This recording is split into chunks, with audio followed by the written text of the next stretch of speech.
Om Ajnanatimidandasya Jnananjana Shalakaya Chakshurunmilitam Dhena Tasmai Shri Gurave Namah.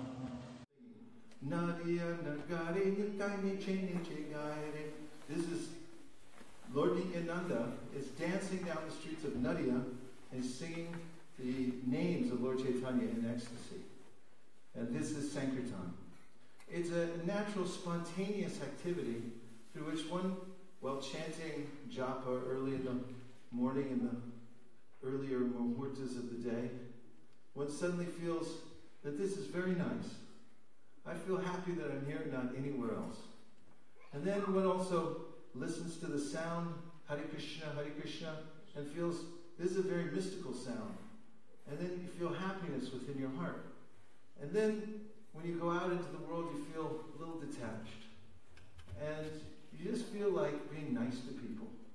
And you see living entities everywhere. And there's a natural compassion that flows from your heart. And things, let me do good for others. And so, just by nature, the soul is happy. And happiness always wants to share itself. There's nothing that you ever get that is that makes you happy that you keep in isolation. You want to take it out and show it to as many people as possible. And so the genesis of all Sankirtan is simply happiness. When you feel happy by singing, this is a beautiful prayer written by Srimad Kushakrata Prabhu. And who's got the extra microphone? Okay, can you please read this out loud for us? Seeing the fierce army of illusions put forward by the forces of Kali Yuga, Srila Prabhupada has released an unlimited shower of powerful arrows in the form of his books. Yes, and often when Prabhupada would write letters from various places, he'd always write which camp he was in. There's military language. He talked about how these temples are bases from which we go out to fight Maya. And then he said, fight Maya means to shower hundreds of millions of books into the laps of the conditioned souls. So there's something very military about but it's a very benevolent military process. So, Sampradaya, everyone say Sampradaya. It means a bequeathment. It means something, a gift that's been passed down and that's meant to be passed down to others. Interestingly, in Chaitanya Charitamrita, we hear that when Chaitanya Mahaprabhu and all of his associates distributed the great gift of love of God to others, it increased. They took it out of the warehouse. In fact, they broke down the door and they distributed it to everywhere and to anyone. And as they gave it out, the contents increased. So this is the characteristic of this great treasure that we have. And that is that the more we distribute it, the more we pass it on to others, the more it grows in our life. So this is a great lifestyle. A lifestyle of giving gifts to others. And of course there are many kinds of gifts that people may give, but of all the gifts, the best is that which awakens people to their original spiritual consciousness. So here's the method for distributing books and getting empowered to expand the Sankirtan movement. Can anybody explain what this picture is? Where's the extra mic? Who's got the mic? Okay, yes, please tell us. What's happening in this picture? Amritacharya is praying for the appearance of Krishna to descend because in Kali Yuga the world is so much polluted. Thank you very much. Who's he praying to? Krishna in the form of Shalava. So he's praying fervently, as he was making loud cries to Krishna. So you can do this too. If you make loud cries to Krishna, and he also found how to get Krishna to come. He found a verse in Shastra that said, if you offer Ganges water and Tulsi to the Lord, then he'll sell himself. He sells himself to the devotee who just offers a little Ganges water and Tulsi.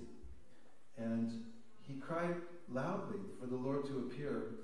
And why did he cry so loudly? What was in his heart? Why did he want Lord Chaitanya to come? Yes. He saw the fallen conditions of the conditioned soul, and he knew that only Lord Chaitanya could save him by bringing the holy name. Do you see any need for the Lord to descend right now, or is everything going perfectly in the world? I'm seriously asking, what is your opinion?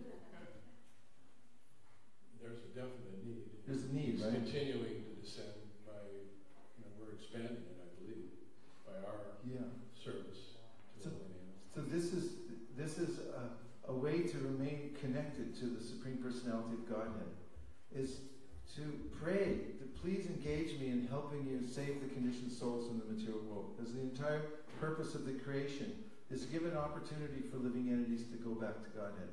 Either that, or it's to facilitate sense gratification. But that's not the Lord's idea. That's the idea of the conditioned souls. So Chaitanya Mahaprabhu appeared. This is a picture from the Chaitanya Charitamrita, as you all know. And Lord Chaitanya came. And he spread his Sankirtan movement far and wide. He went all over India himself, barefoot, from town to town. He walked. And he would meet people and he would teach them two things. Now here's the two parts of the Sankirtan movement. Number one is chant Hare Krishna. Number two is teach others. Okay, what's number one? Chant Hare Krishna. What's number two? Teach others. Number one? Chant Hare Krishna. Number two? Teach others. One? Chant Hare Krishna. Two? Teach others. One? One? One? Two? One? Two? Okay, good. So it's a duplicatable movement because it only has two parts: chant Hare Krishna and teach others. So Chaitanya Mahaprabhu went everywhere and taught everyone to chant Hare Krishna, but he also asked them teach others, teach them how to do this Sankirtan, and teach them something about Bhagavad Gita. So they opened, that is, Lord Nityananda and Lord Chaitanya are famous for opening a marketplace of the holy name. Now, those who are in marketing know that it's a little bit of a complex science and requires a little bit of, who's in marketing? I see some smiles. You're a marketer? Yeah. Okay. So, quantitative reasoning skills, qualitative reasoning skills. In marketing, there's a lot of thought into how to reach one's audience and make sure that the product goes out to as many people as possible, right? And so they thought very carefully. In fact, Chaitanya Mahaprabhu would change his branding. He was a grihastha, and then he realized that I would be better off positioning myself as a sannyasi. So he changed his branding. He put on sannyasi robes just to spread the Sankirtan movement. He adjusted everything. And this is part of marketing, is thinking how to reach the most people with one's product. So their mission statement, every town and village. And you can see here Chaitanya Mahaprabhu and his associates dancing down the streets of, what is this, Alachua, or is it Orlando? That's Orlando. Miami. This is Miami Beach. And so this is Lord Chaitanya's vision, and now we see it's unfolding all over the world.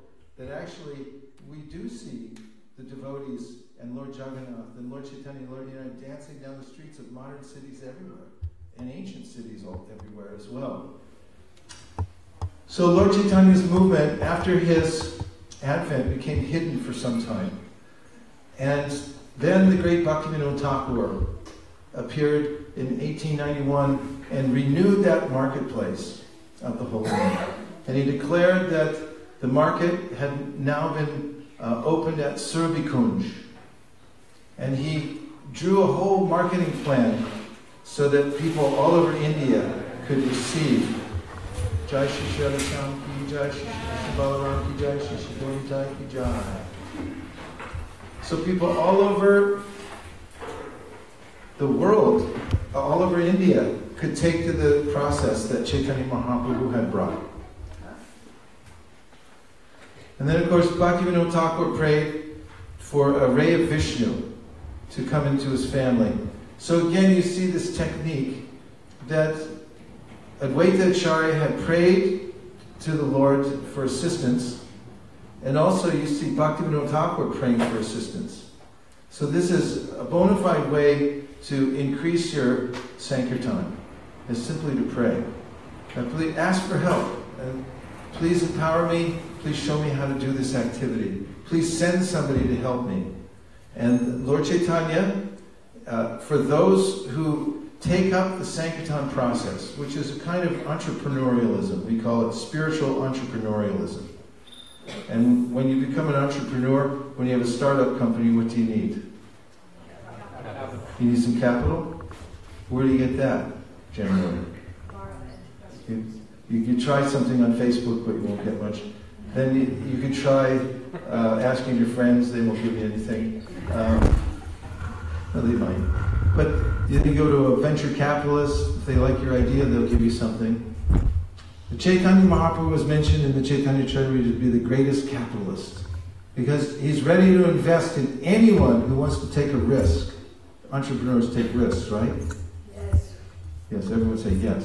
Yes. They take risks. So there's spiritual entrepreneurialism. Who knows Apple? You've heard of Apple before. 2 people. Okay, Apple started in a little garage somewhere. Yes, Steve Jobs and Steve Wozniak, they started an operation in a little garage. It was Steve Jobs' father's house. And that's where they started their company, right in that garage. They went out themselves in the beginning. They were going up and down El Camino Real in California, going to electronic shops, hobby shops.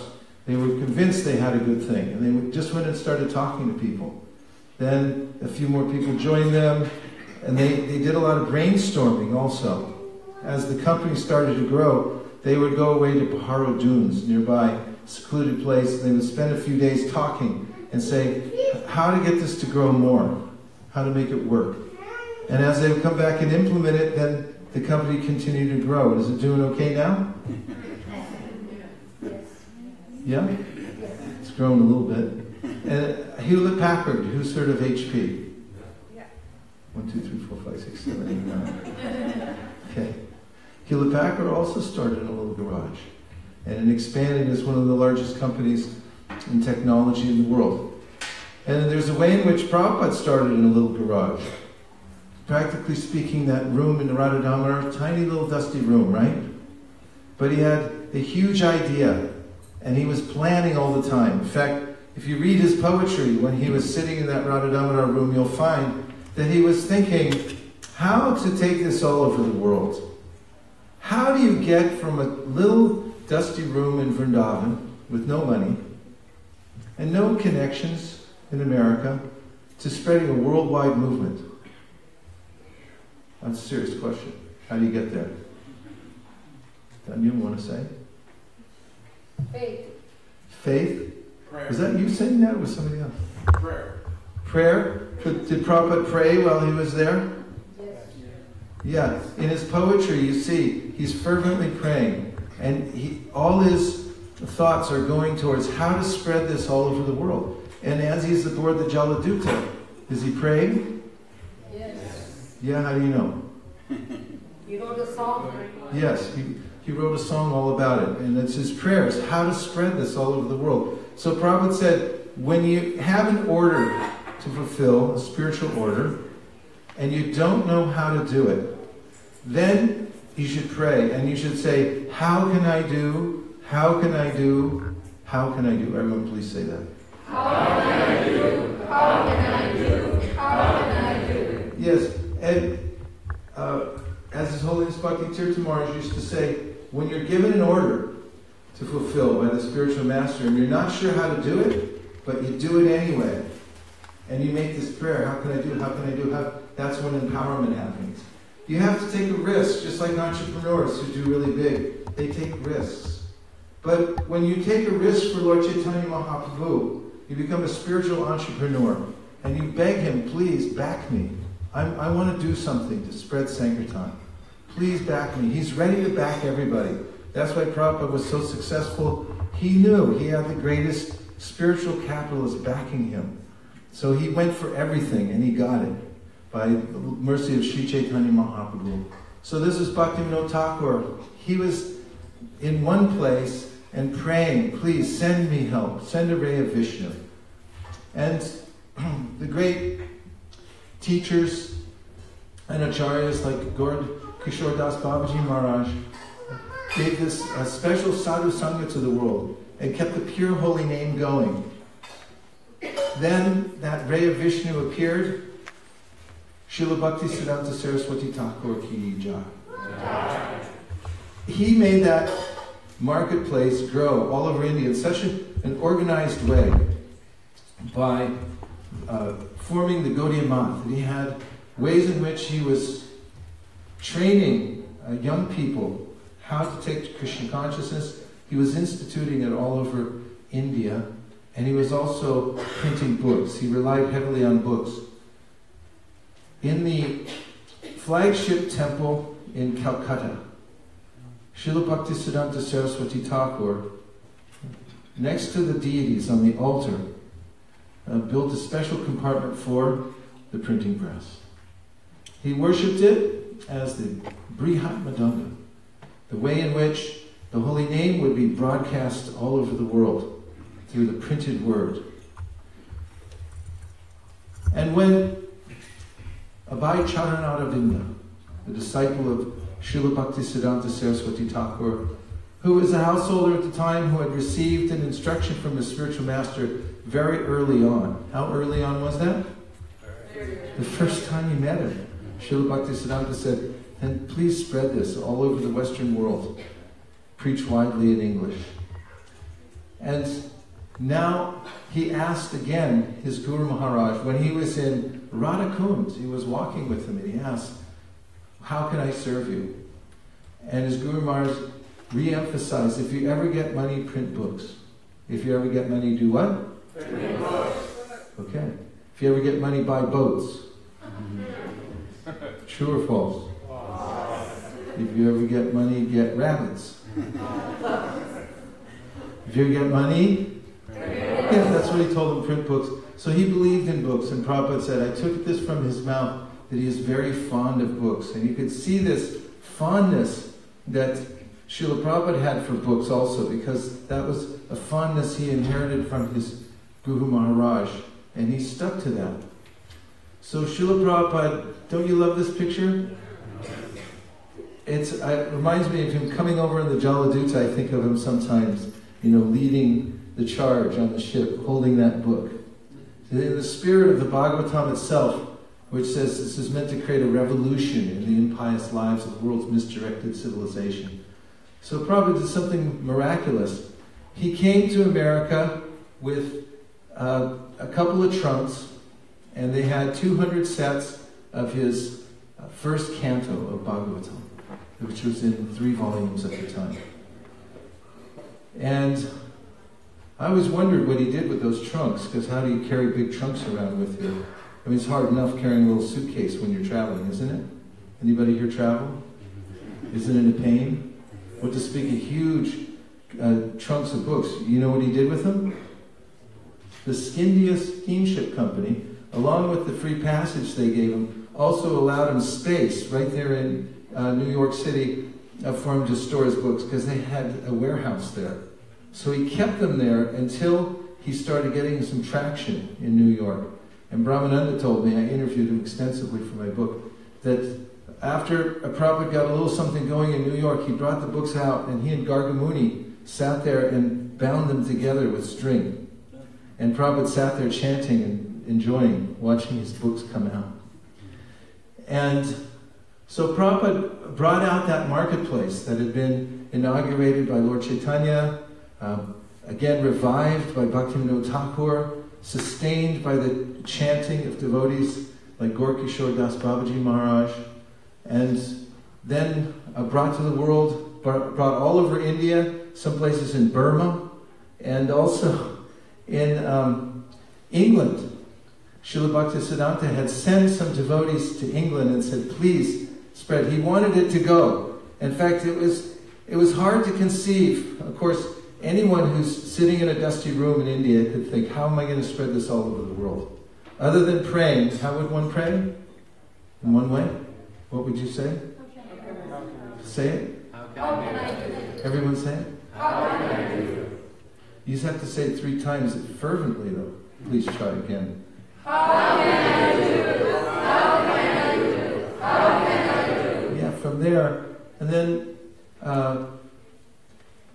Srila Bhaktisiddhanta Saraswati Thakur had sent delegations to England, and then Srila Prabhupada then brought it to America, and then you can see from his letters, he was trying every way to get his books into circulation around America. And here's one of the first pamphlets that he made in order to help spread this. So he just had 3 volumes at this time. You've all seen the 3 volumes. Does anybody here have them? The original books from the Jaladutta? A couple devotees have some of those original copies. There's one up on the shelf. So Prabhupada had those at the time, but he writes here 60 volumes of elaborate English version. So he had 3 volumes at the time, and he's thinking 60, right? And also he's all alone, doesn't have any money, no connections, and he says, all over the world for scientific knowledge of God. So this is utsahan, this enthusiasm that's based on knowing that Lord Chaitanya is backing me. So he was thinking, yes, I'll spread it all over the world, and Lord Chaitanya will help me. So he is the ambassador of goodwill. And his plan, he writes, who's got the microphone over here? Please read it. Go ahead. By printing books, we can actually inject our movement into the masses of people all over the world. Srila Prabhupada letter to Hridan on the 21st of December 1974. And of course this letter is representative of many hundreds, if not thousands, of ways in which Prabhupada said the same thing, indicating how important it was to print books and then get them out to the people in general, so that the Krishna consciousness movement would be injected into their lives. So here's what Prabhupada writes, Lord Chaitanya's plan. I want everyone to be immersed in this inundation of love of Godhead. Excuse me, this is Lord Chaitanya's plan as I've extracted it from the Chaitanya Charitamrita. I want everyone to be immersed in this inundation of love of Godhead. Sri Chaitanya Mahaprabhu appeared in order to deliver all the fallen souls. These are excerpts from the Chaitanya Charitamrita. The idea is that this is the mission, to inundate the world with Krishna consciousness. And here's Srila Prabhupada's plan. Could you read it? I like this idea of distributing books and preaching. That is Lord Chaitanya's plan. Prabhupada's letter to Srikade. So we see here Lord Chaitanya's plan. I want everyone to be immersed in this inundation of love of Godhead. And Srila Prabhupada's plan. I like this idea of distributing books and preaching. That is Lord Chaitanya's plan. So Prabhupada writes, print as many books and in many languages and distribute throughout the whole world. At the bottom, it is also said, in this way the Krishna conscious movement will expand automatically. Could you read that, please? Just like the communists, they are very expert in distributing their literature. We must print hundreds of thousands of books and distribute them at the same speed. Letter to Rameshwar, December 74.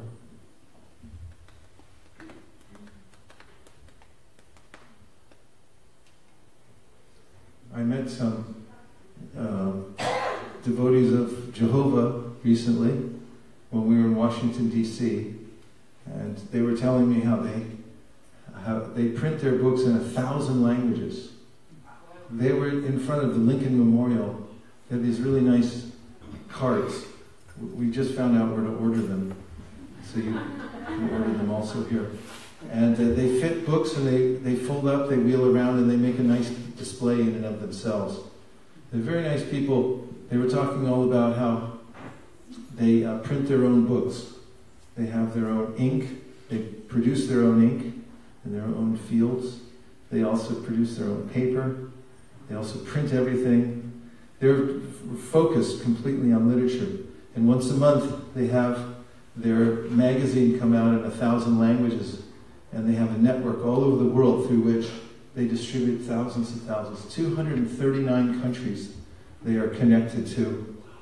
595 languages. Now it's up to 1,000. This is information that's a little bit dated. And 46 million copies per month they're distributing of their literature.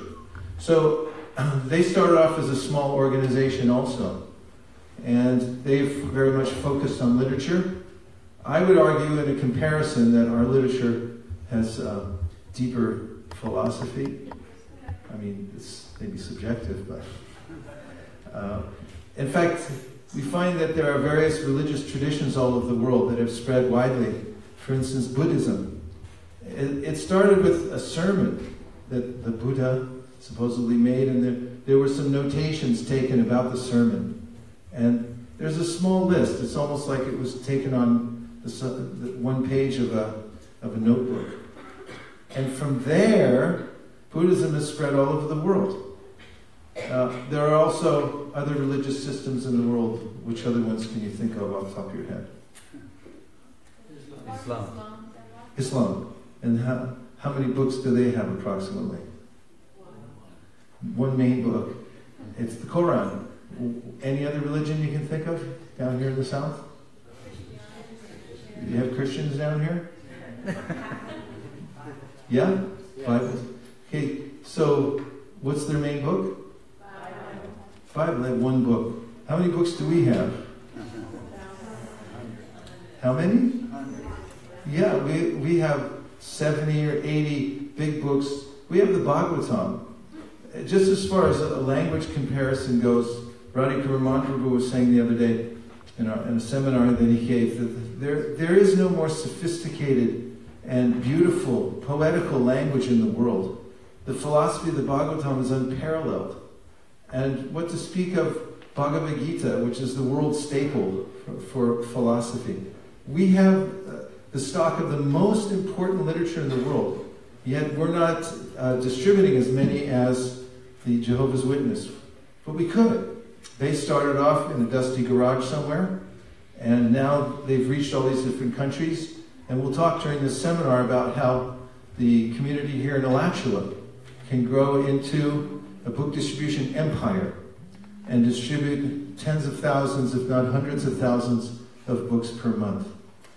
If you can start in a dusty garage and create a company like Apple, then why not start in a rural area like this and develop a book distribution enterprise that goes all over the world? Serious question, why not? And your answer is? There's no reason why not. Right? Say yes. Yes. Thank you. Okay. So, there we have the Holy Bible. And we find 200 countries. The Gideons are reaching more than 100 languages. May 2016, 91.8 million copies. The target will be 120 million copies per year by 2020. More than 2 copies of the Bible distributed per second in the world. So there are also a network dedicated to distributing Bible. A similar network can be incrementally put in place through organization to distribute Bhagavad Gita. And as Prabhupada said at the time when he was talking about the communists distributing the literature, he said we should distribute at the same speed. So this is a good goal to look at. We can't think, okay, we did okay last year compared to what Tampa did. We should think of how we're doing compared to at least Gideons or at least Jehovah's Witness. We can do more, and we should, to make the Bhagavad Gita and the Srimad Bhagavatam and our other literatures famous and well known all over the world. So, how could that actually happen? I found a secret in the second canto of the Bhagavatam, in the Chatur Shloki. This is in Prabhupada's purport. And I need somebody on this side of the room to read this. Okay, here it is. Go ahead, take the mic. Read it out loud. The direct order of the Lord is a manifestation of His internal energy. And this particular energy is the means of seeing the Lord face to face. I'll run it by you again because it's so profound. Please. The direct order of the Lord is a manifestation of His internal energy.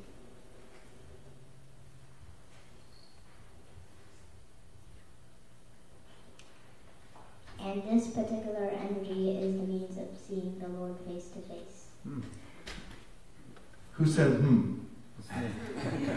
Yeah, please tell us why you said Can you give him the mic? It's a powerful manifestation of a deep realization about something. Let's hear it. Because Prabhupada quotes this verse, Jare deko tare kaho Krishna upadesh, Amara gai guru hoya taro edesh. Whoever you see, you speak about Krishna, glorify Krishna, tell him to chant Krishna's name. And then next verse goes, Kobuna badive tumai bisay taranga punarapi eichai pavi mur sangha. And if you keep on doing according to the instruction of Mahaprabhu through Prabhupada, then you will meet the Lord in that activity, in that devotional service. There is no doubt. It's a similar thing. Thank you very much. That was profound and very, very helpful. Because if one was thinking how to reach perfection in the process of devotional service, one could take this advice that Prabhupada Govinda has given us and that we're receiving directly from Prabhupada's purport. That if you take a direct order of the Supreme Personality of Godhead, or that coming through the representative, and you embrace it, then this is the means through which you come to see the Lord face to face. This is a manifestation of the internal potency. You can live in that order throughout your life, and then come to the perfection of devotional service. So Sankirtan provides this opportunity. As Prabhupada took the order of his spiritual master, which was spread the Krishna consciousness movement, and he said, I found that he was particularly fond of books. If you ever get money, print books. When he came to America, he didn't have money, but he sold the books that he had for the first year in order to realize some money. Some people say that Prabhupada didn't have any money when he got off the Jaladuta. Have you heard that? Or that he had 35 rupees, which are inconvertible? 40 rupees? But actually he had more than that. Do you know why? He sold the Bhagavad Gita, he sold a set of Bhagavatams to the captain of the Jaladuta before he got off for $20. And the customs agents asked Prabhupada, this is in the database, they said, what are all these books for? And he said, oh, they're just for gifts, giving to people, otherwise they would have held them up.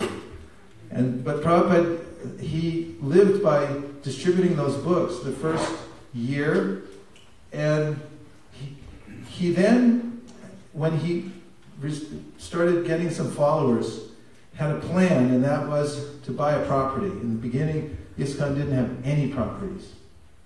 And Prabhupada wanted a property, and the reason he wanted a property was because he wanted to establish a printing press. And he asked the devotees, who at that time were selling Bhakti-Coded magazines for 25 cents. They were practically starving in some places because they didn't have a lot of money. And so Prabhupada said, whoever can find a house where we can put the printing press. There were devotees in several areas around North America. And he asked them, please, somebody try to find a house and try to raise the money to do it. So the devotees in Boston found the first property on Beacon Street. I always appreciate that the names, like Matchless Gifts was the first name of the store, and then the place where Prabhupada got his first property and also established the first printing press was called Beacon Street, as in a beacon of light for the world. So Prabhupada took all the money that was then in ISKCON, he put it together, because devotees had been collecting separately in order to hopefully buy a house in their area. So they combined all the money and they bought the place on Beacon Street in Boston. And Prabhupada brought the printing press. He purchased a printing press also at that time. And just before he did that, he had sent out 6 devotees to various companies in New York to get trained in printing. They were all apprenticing in New York City and learning how to do various parts of the trade so that they could run the printing press and get books printed. So when his guru told him, whenever you get money, print books, Prabhupada took it literally. He got a little bit of money and he bought a printing press and he invested it all, the rest of the money, in getting a house where he could put the printing press. The architect Narayana Prabhu had to come there and put a huge beam in the floor to reinforce it so the floor didn't cave in because of the weight of the printing press. And then Prabhupada came directly there to visit the printing press. And he said, Jayam Vishnupad Paramahamsa Parivrajaka Ashto Tarashata Shishimad Srila Bhakti Siddhanta Saraswati Goswami Maharaj Ki Jai. And he named that printing, he said, this is the heart, this is my heart, this printing press. So he took very literally the order of his spiritual master, and he accredits all his success around the world to that principle of embracing the order. So if someone can find an order like that and embrace it, even if one can't do it properly, even if one can't do it completely, if one even tries to the minutest degree, one will be connected with an internal potency and soon come to see the Lord face to face. So who would read this? Here is a direct order or a request. Please read it. So kindly help me, this is my request. That's a pretty nice open order for the whole world, isn't it? So kindly help me, this is my request. And this request came at the end of his presentation that if we print books in many languages and distribute all over the world, the Christian consciousness movement would expand automatically. So kindly help me. This is my request. Okay. Please read. I want that you, all my students, shall very vigorously try for this book distribution. Now here's something, sorry to interrupt you. Here's something from Lord Krishna himself when we hear about direct orders from the Lord. Go right ahead. There is no servant in this world more dear to me. And Lord Chaitanya Mahaprabhu? Become a spiritual master and try to liberate everyone in this land. Thank you. So this is an excerpt from a letter that Prabhupada wrote to Nandarani and Dayananda. And he was telling them that they should try to teach others about Krishna consciousness. And he said, just by this attempt, you will get superior knowledge about Krishna consciousness. Just by the attempt. And so, if one takes the trouble, a little bit of trouble, and makes an attempt to go out and give other people, or to go in and give other people Krishna consciousness, then one gets superior knowledge. So this is the primary reason for doing book distribution, is self-purification. Book distribution is high sadhana. By making the attempt, we grow. We get more capacity ourselves to read and appreciate the books. And we get superior knowledge about Krishna. Therefore, we like to say that book distribution is a rapid way to make spiritual advancement. Consider it like that. That just by making the attempt, you'll make advancement in Krishna consciousness. So now that I've come to the end of the first section, which is about our legacy, I'll take a few reflections. Reflection means anything you heard that stuck in your mind, that inspired you, that you're taking out of here in your pocket. And then if you walk out this door and Pushkar Prabhu grabs you by the arm and says, what was he saying in there? You'll say what? Sir, yes, go ahead. Surah said everybody gets a book. Okay. Surah said everybody gets a book. What are the reflections? Anything that you heard that stuck in your mind? Please keep the microphones flowing. How can I do? How can I do? How can I do? Yes. This is the technique for expanding the Krishna consciousness movement, one must pray very deeply. And then Krishna, who's within the heart, will see our sincerity, and he'll reveal the means by which we can expand Krishna consciousness. And this mood, this beseeching mood, microphone right over here, please, is the mood in which one advances in Krishna consciousness. I will see Krishna face to face. By? Distributing books. Yes, and specifically we heard by taking the direct order of the Lord, which is a manifestation of his internal potency, one comes to see the Lord face to face. Yeah. What else? Yes. In the back? Okay, he'll run it back to you. What's your name? Huh? Make loud cries to Krishna. Yeah, make loud cries to Krishna. That was the technique that was used by the great acharyas, to make loud. Otherwise, how could you figure out how to spread Krishna consciousness all over the world? How could you even figure out how to get out the door and go anywhere? What Prabhupada did take Jaladuta, we can do the same from our position just by developing the courage just to go a few blocks, or to reach out to somebody and give them one book. This, from another person's level, this is catching a Jaladuta. And those who continue to do this will find the superior knowledge coming into their minds and hearts. What else? Yes, Prabhu. Why not? What was that? Why not? Well, I don't remember the context. You were saying that it is very plausible to... that Alachua will become a book distribution empire. And why not? Right? Thank you very much. I like that a lot. Yes? Just by making this attempt, one will get supreme strength and knowledge of Krishna consciousness. Yes, just by the attempt, right? Just make the attempt. Why not? Yes. Right to the other side here. I was appreciating your very first point that Sankirtan means becoming happy in Krishna consciousness, and then wanting to share that with others. So yes. If we don't have happy devotees, we can't have, book distributors and preachers. Yeah. And the genesis of that happiness is chanting Hare Krishna. If you chant really good rounds, then you'll have this experience that you feel happy for no reason. This is first called prasanatma. And it's in that mood that one wants to give Krishna consciousness to others. That mood and that feeling overrides the mind saying, oh, this person won't take, what if they say no? One simply becomes engaged in this spontaneous activity of giving to others. Yes?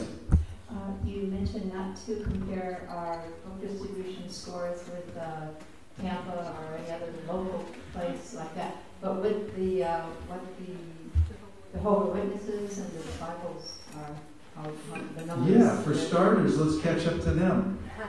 We can do that. And we can do that by organization, and I'm going to go into that when I talk about the 4 laws of book distribution, which I'll present in just a moment. And when you follow these 4 laws, you'll be successful in your expansion of book distribution here in Alachua, like you can't even imagine right now. Just as Prabhupada, he had it in his sights to spread Krishna consciousness all over the world, but he didn't know how it would happen. But he took the fact that Lord Chaitanya was backing him, and he prayed, and it manifested. And then there's ways in which one can use ordinary organizing skills that we use every day to incrementally improve our organization here in Alachua so that it comes to the point of a book distribution team that stuns the world. I can see the headlines now. Team Alachua stuns the world on book distribution. What is it? Yeah, TIA. Everyone say TIA. Team ISKCON Alachua. Stuns the world. Yes, what else? Yes, Prabhu. When Prabhupada got the instruction of if you ever get money, print books, he took it literally. You were mentioning that. So Prabhupada did not try to find out second understanding and do something. He just followed. I love the way you look at it. That's beautiful. You didn't try to find out a second understanding. Yeah, that's, you take it literally, and if you do that, you'll find yourself connected to the internal potency of the Lord. Yes, so nice. Thank you so much. Okay, 1, 2, 3. The Jehovah's Witness, they all go out, actually. The Jehovah's Witness all go out? Yeah, they all go out, but they don't really have much to say. Shishi Radha Ki Jai, Shishi Krishna Balaram Ki Jai. On any given day, there's usually like 3 or 4 teams of Jehovah's Witnesses with their stands, but hardly anyone stops and talks to them. And so we have so much more to offer, and they spread so far and wide. We should be thankful to the Jehovah's Witness. First of all, they're our brethren, they believe in God. And second of all, they've opened up a lot of places for book distribution. If it wasn't for the Jehovah's Witness, door-to-door would be illegal. But they fought big court cases and won, and made it legal for people to go and express free speech door-to-door. So we owe a great debt of gratitude to these beautiful people. I met them in Washington, D.C. They're very nice. These people of faith are helping keep the world afloat. I read their stuff. It's not Bhagavatam, that's for sure. But they believe in God. And they're very organized. And I met a Jehovah's Witness in Tokyo. I was walking with my friend Satydev one day, minding my own beeswax, and I saw a lady distributing Watchtower, so I always pick up my copy of Watchtower. And I picked it up and we went to Govinda's restaurant. We sat down, had ourselves a little prasadam, and the restaurant was really busy. And I was talking to my friend Satydev. They were saying of all the different kinds of Christians I meet, the Jehovah's Witnesses are the least open to talking about Krishna consciousness. Who are the most open? The Mormons, yeah. So, anyway, then the restaurant thinned out and the devotee, Madhu Mangal, who runs the restaurant, came up to us and he said, "Oh, I have a man here who comes in here every week and he'd like to meet you. He's a Jehovah's Witness." And he was a very friendly man. He was reading Prabhupada's books. And he said, I've gleaned 2 things from reading these books. He said, first thing is that you don't have any motivation for worshiping God. You're doing it for pure reasons. This is the first thing he could understand and why he appreciated. And the second thing he said, I know you're very sincere, the people in your movement, because you're so unorganized. But you continue trying so diligently. And he said, don't worry, we used to be very unorganized ourselves.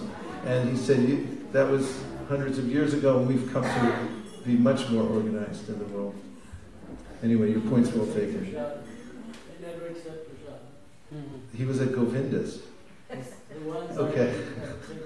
I know, there's exceptions. Okay. Okay, there's 2 parts to the Krishna consciousness movement, so it should be easy to remember, right? What's part number 1? Chant Hare Krishna. Oh, I can't remember the second part. Oh, thank you very much. Thank you. Okay, 2 parts.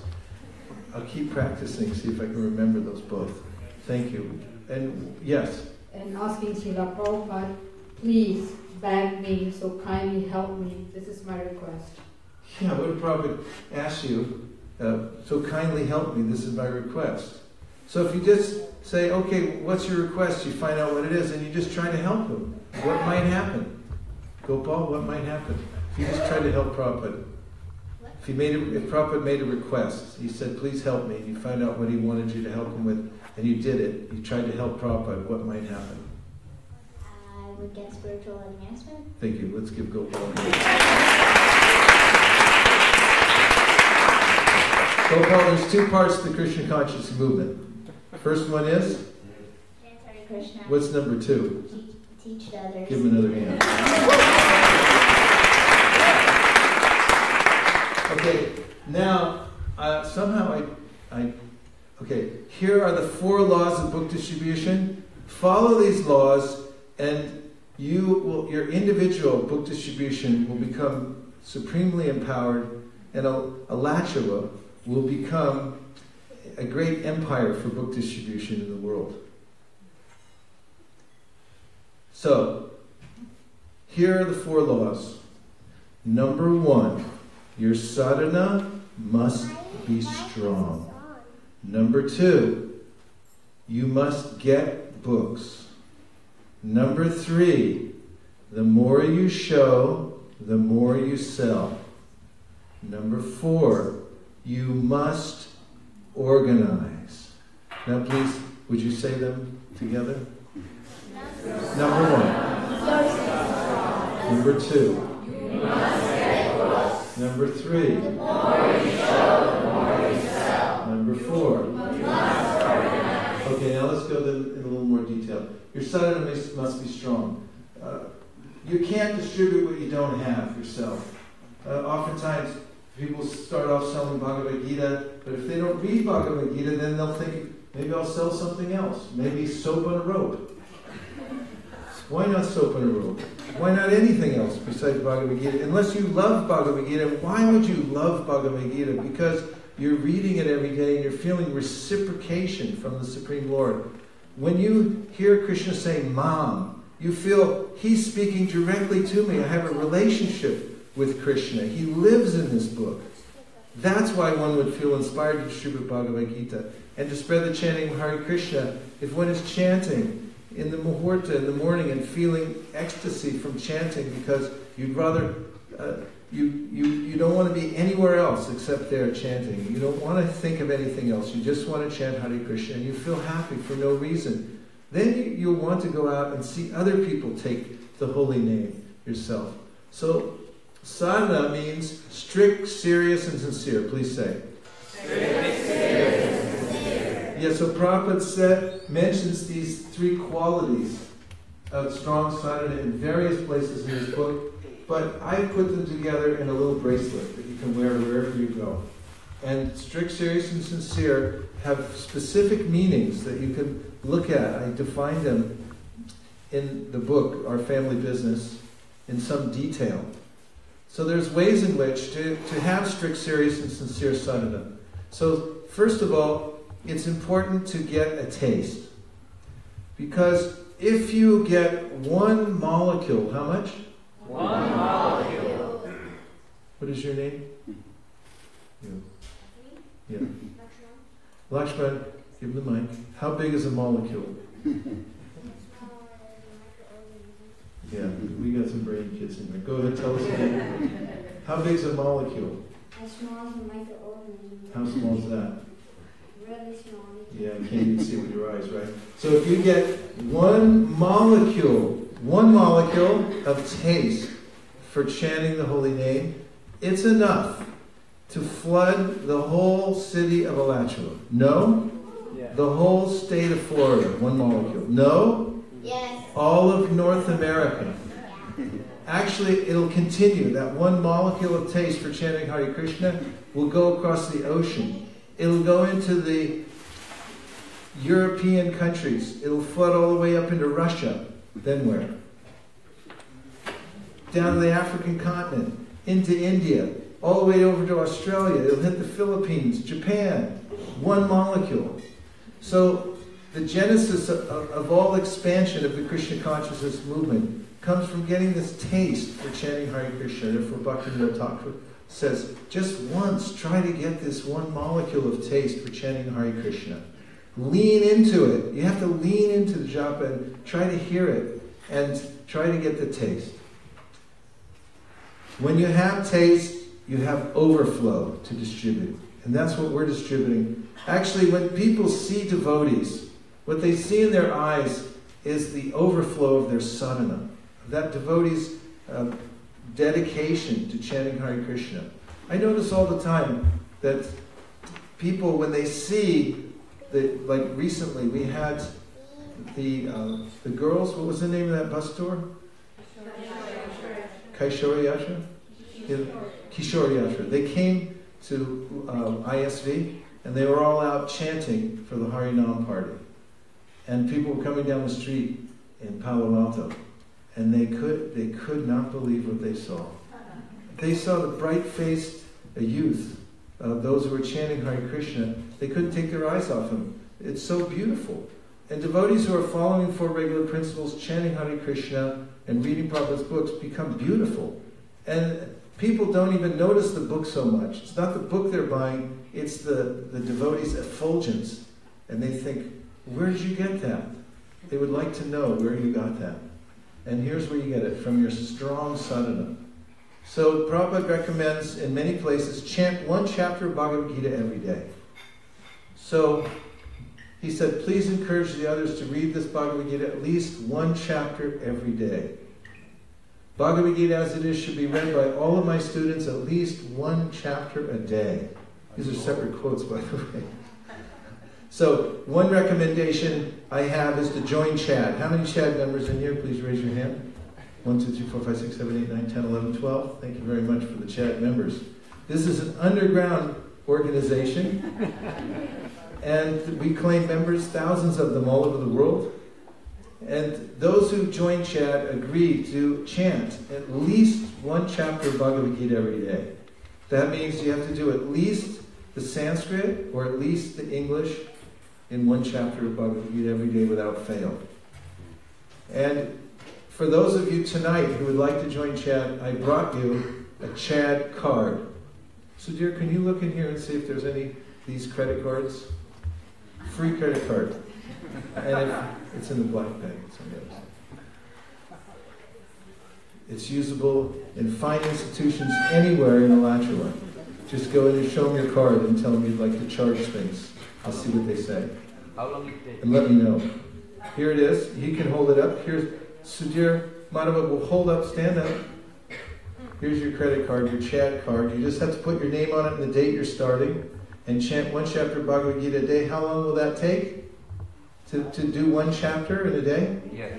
Chad members? 15 minutes. How long? 10, 15 minutes. Okay, so some chapters take you about 5 minutes. Other chapters may take you about 14 minutes. How many hours do you get here in Alachua?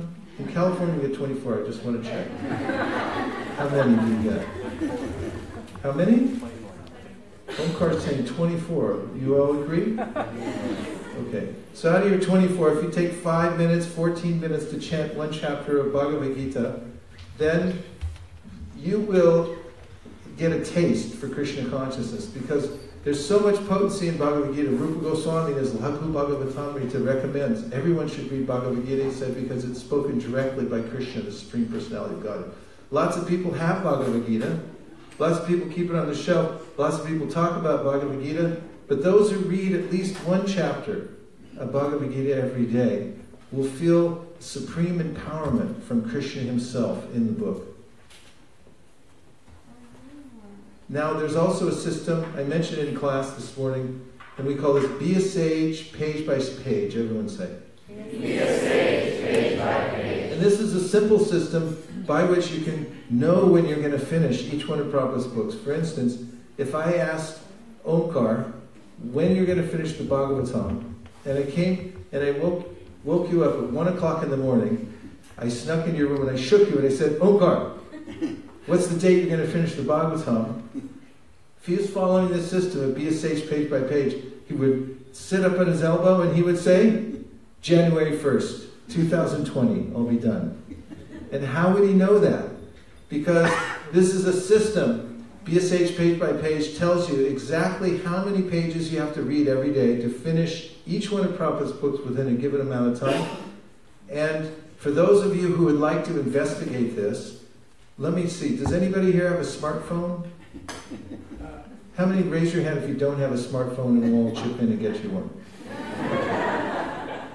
Okay, there's a few people here that would like a free smartphone. If you go to your app store and you check in, just put in a search, put Be a Sage. Yeah, really. For either iOS or for, what's that other one called? Yeah, Android. Android or the iOS system, we have for either of them. And there's really beautiful developments coming up, you'll notice. It's really easy to use. There's a little picker wheel you can turn for all of Prabhupada's books. You can figure out how many pages to read. It'll also remind you to finish your pages. And there are many exciting features coming up. For instance, there's a little devotee that's going to be you going around Govardhan Hill, and every time you finish your pages and you put them in, you'll advance in going around the hill. And many other features to come, but check it out, PSH page by page.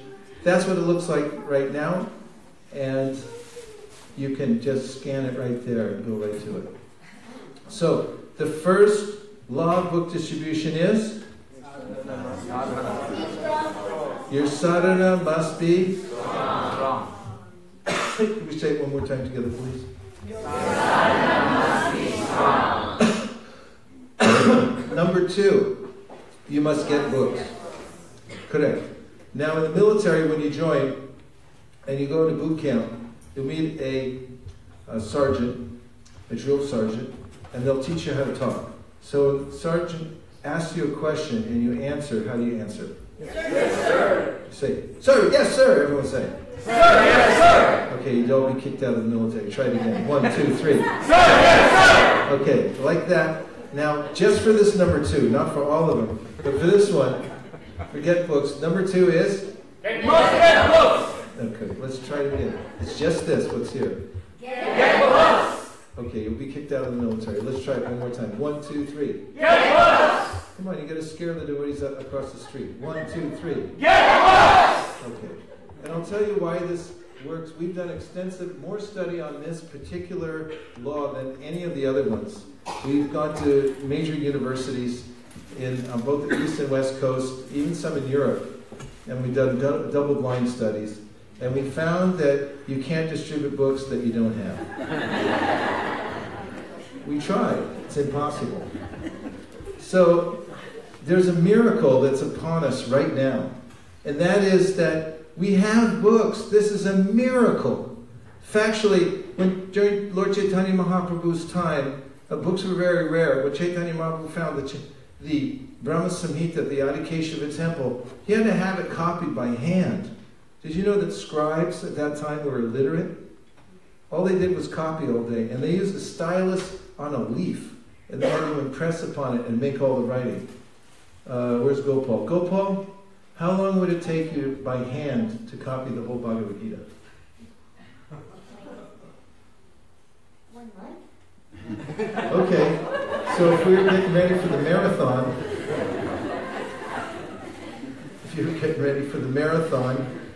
you'd have to get some friends together and really start printing out some books for us, in case we wanted to distribute more for the marathon than just one book, right?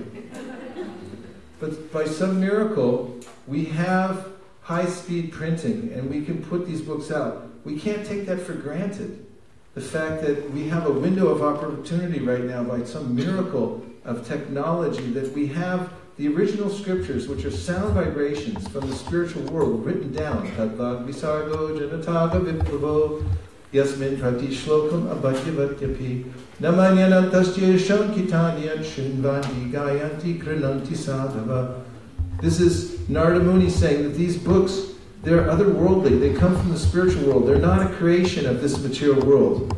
And they're meant to create a revolution in the hearts of people all over the world, to bring them to Krishna. So this is an opportunity. Get these books. You can worship them. You can offer your bhoga to these books. They're deities. And if you keep them in your homes and you keep them in your car, you'll find that Lord Chaitanya will make arrangements for you to distribute them. In Chicago, I gave this seminar several years ago, and there were 2 devotees there that were running a business. They used to pick me up at the airport, drop me off the temple, and I came back 3 months after the seminar, and I saw in their car they had a big box of books on the back seat. I said, "Oh, you're following the number 2 law." And they said, "Yes, and let me tell you why." After the seminar in Chicago, they had put a box of books in their car. And then all the devotees got invited. They lived off campus. They didn't live at the temple. All the devotees got invited to go to a big home program. So they got to the home program. The host was a wealthy man, and he was very generous, and he was feeding all the devotees. And then he declared that I want to distribute Bhagavad Gitas to all my friends. Could somebody bring me some right now? And all the devotees had come to the temple, and they hadn't brought books. Devotees The brahmacharis didn't have books. But these two devotees, they said, we have some books in our car. They went out and they found that they had 9 Bhagavad Gitas and a handful of other small books, and they brought them in and said, this is what we have. And the man said, here's $1,000. They said, now we always carry books in our car. Lord Chaitanya knows where the books are. There's a little transponder on every book. And when you carry them around, he lines you up with the souls who are meant to have these books. You just have to be an agent. You have to be a distributor. And you carry them around. And just for carrying them around, in fact, Prabhupada writes in the Nectar of Devotion, it's a known fact, that those who respect Vaishnava literatures in their homes become worshipful by the demigods. What to speak of those who stock them up? That's a bigger intent, because that's called intent to sell. When people carry a few drugs around with them, they can get a light sentence.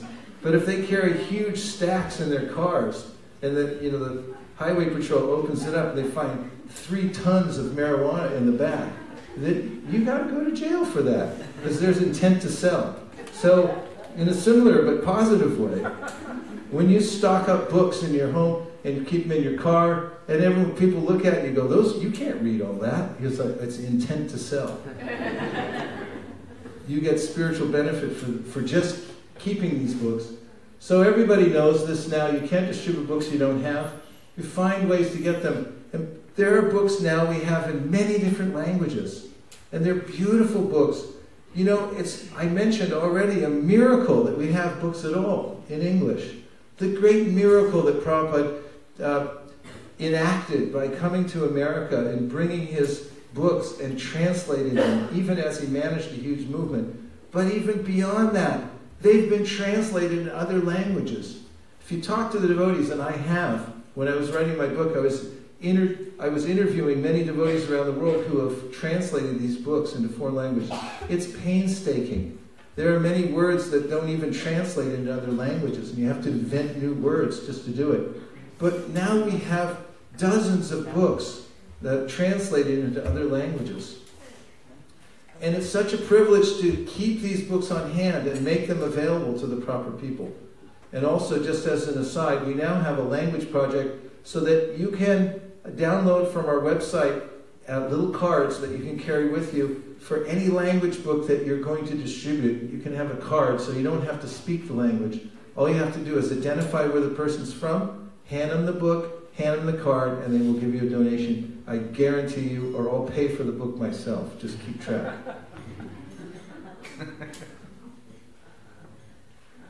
Vietnamese, Japanese, Farsi, Arabic, Korean propagate special benedictions to those who distributed books in the Muslim countries.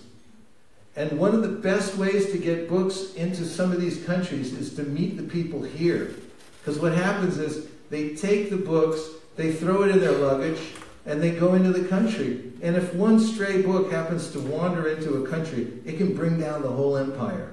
It's happened before. It happened in Russia. This is full-on revolution in the world. And the way to foment revolution is through literature distribution. It's subversive. It's the way in which the governments of the world are most afraid.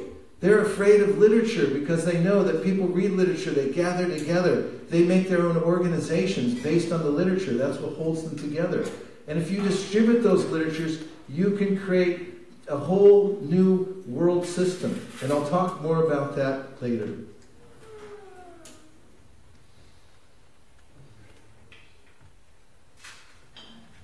Chung toi dang tao toi nong chak no cho hoi bin na hoi su tin la hoi. There are ways in which on our language cards you can also, just like a shloka, you can learn how to say the mantra if you wish to memorize these. It's just as easy as memorizing Sarvadharman Parityaja. And if you develop a repertoire, you'll be like Arjuna. He got weapons wherever he went. Lord Shiva, he fought him. He got the Pashupata weapon. He got all these weapons. And when you go out, you're armed and you're ready. You got books in every language. You've got the language cards ready to go. And when you meet people, you become like an empowered, kung fu fighter.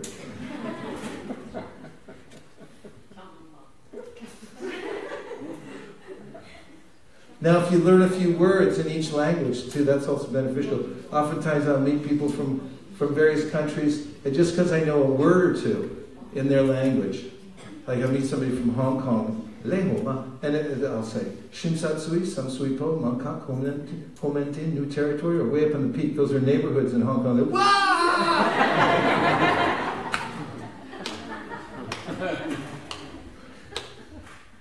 oh, here's a man from Afghanistan, a Muslim mullah. I met him at a little, one of those weekend markets, distributing books. He had just happened to be visiting relatives from Afghanistan. So I said, Salam alaikum, alaikum salam, marhaba kifalak, alhamdulillah, Allah Akbar. And he said, you believe in Allah? I said, of course I believe in Allah. He said, you pray every day? I said, 16 times. And he came over, he gave me a big hug, and he bought this book in Farsi. And that book is sitting somewhere in Afghanistan waiting to create a huge revolution. We can't win a war in Afghanistan with bullets. It's impossible. The Russians couldn't do it. The Americans won't do it either. But this can do it. This is revolution. This is how to bring peace to the world and bring people happiness. A great revolution we have at hand. So right now, we have extra points on the newsletter for various books. Did you know, if you sell a set of Chaitanya Charitamritas between now and the end of December, you get double points on the newsletter? Similarly, for the PLYs, all these books in Arabic or Farsi, you also get huge points on the newsletter. There's a special category in there now. I just thought I'd mention that in case anybody's keeping score. So number 2 is? Get books. Okay, 1, 2, 3. Get books. Is everybody okay? Yes. Okay. Here's number 3. Now this one we don't say in a military way, but we always say twice because it's so important. Are you ready? The more you show, the more you sell. The more you show, the more you sell. Yeah, and how does this work? Well, it works because little Jiva is wandering around the universe. In fact, there's other words like loitering. Prabhupada uses this. If you go to 7-Eleven, you'll see a big sign that says no loitering. And similarly, there should be a big sign on the material world, in fact there is, it says no loitering. But people come and hang out here. And what are they doing? Not much. They're wandering around, but they're looking for something nice. But everywhere they go, they see things that look nice, but actually they're not nice. For instance, people see signs that say Coca-Cola. And on the Coca-Cola sign it says, pour out the happiness. Gopal? What's in a bottle of Coca-Cola? Lots of bad stuff. Oh, tell us. Be more specific. Give him the mic. What's in a bottle of Coke? I have no idea. I've never been. Nobody knows. Be careful, it's a proprietary formula. Basically, there's water. Let's ask our scientists over here. What's in a bottle of Coke? Hey, give him. He's a biologist. But this is Sugar and some chemicals. Yes. Water. Okay, sugar, chemical, color, part of the chemicals. Now, Gopal, tell us, is that a bottle of happiness? I make some corn syrup. And corn syrup? Is that a bottle of happiness? No. Okay, it says so on the sign. You know how many people in the world drink Coca-Cola? Millions, if not billions. It's in every country around the world. It's all over Africa. I was in Africa. Everywhere I went, it said, drink Coca-Cola, pour out the happiness. Little Jiva wanders around the world, and he sees stuff. And he sees a bottle of Coca-Cola, says, pour out happiness. He goes, okay, I'll try it. And he drinks the Coca-Cola, and every cell in his body is saying, don't put that in here. And he goes, no, I saw it on the sign, I'm going to try it. And in this way, he's trying all kinds of things all over the universe. Brahmanda Brahmate Kon Bhagyavan Jeev. And he becomes fortunate when he actually finds the real formula for happiness. So when we show these books, we give them the formula for happiness. And all you have to do is show little Jiva. He'll take it. Little Jiva's smart. He's actually part of the Supreme Personality of God, and when he sees the real thing, then he actually gets attracted. And so if you don't say anything, and you just go out and hold up books anywhere, and I've seen this in Vrindavan, I've seen Russian devotees, they're so sincere, they don't speak Hindi or anything like that, they'll just stand there in front of the Krishna Balaram all day long and just hold books like that, and people come over and buy them. Why do they buy them? Because the Lord, number 3, the more you show, the more you sell. Always say it twice. The more you show, the more you sell. I went out with a devotee in England. It was his first time on book distribution. He wanted to go out. He's deaf and dumb. And he said, I want to go on Sankirtan. What's his name? Devotee in England?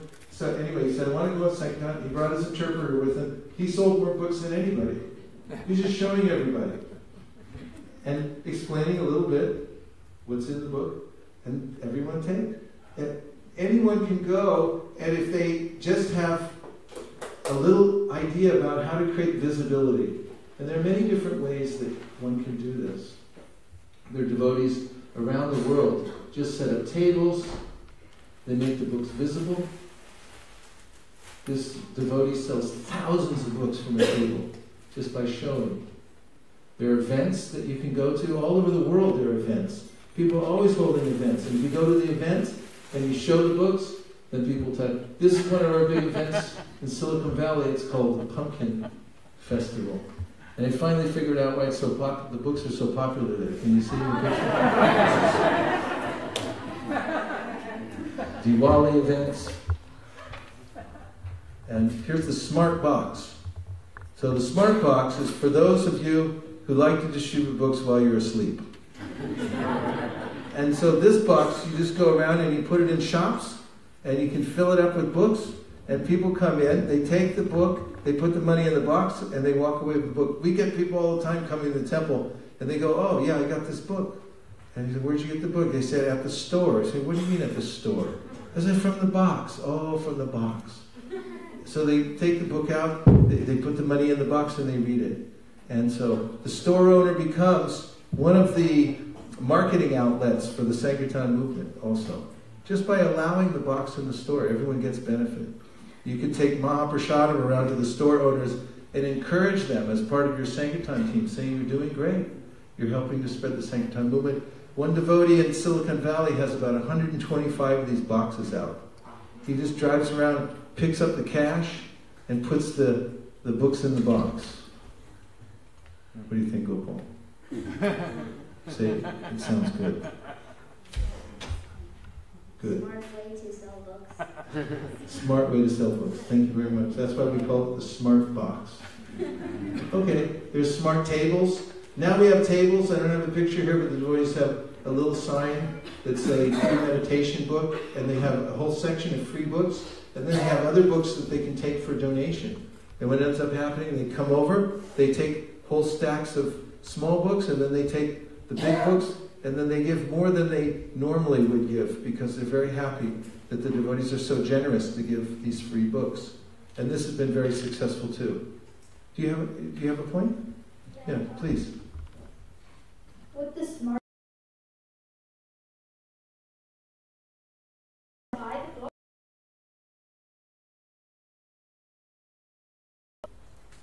Yeah.